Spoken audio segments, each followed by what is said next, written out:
বাংলার সংস্কৃতিকে আরো মজবুত করতে উদ্যোগী হলো ন্যাশনাল ইনস্টিটিউট অফ প্রফেশনাল বা নিপ। শারীরিকভাবে প্রতিবন্ধী ছাত্রছাত্রীদের পড়াশোনার পাশাপাশি নাচ গান আঁকা শেখায় এই সংস্থা।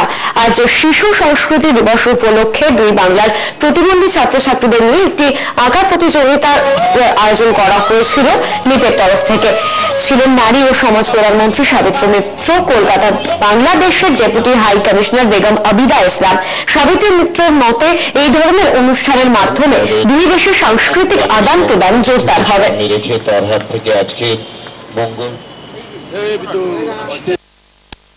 আমরা এপার বাংলা উৎসবটা আজকে যদি করি, যাতে করে আমাদের মধ্যে একটা সামঞ্জস্য বজায় রেখে আমরা যাতে রক্ষা করতে পারি।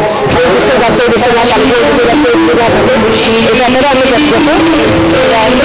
সোনা দিয়ে বিষয়টাকে বাংলাদেশ এবং ভারত বন্ধু দেশ, প্রতিবেশী দেশ, আর আমাদের সংস্কৃতিগত এত মিল আছে, আদান প্রদান তো হবেই। আর এরকম আদান প্রদানের মধ্যে দিয়ে আমাদের যে সৌহার্দ্যের সম্পর্কটা সেটা আরো বেশি দৃঢ় হয়।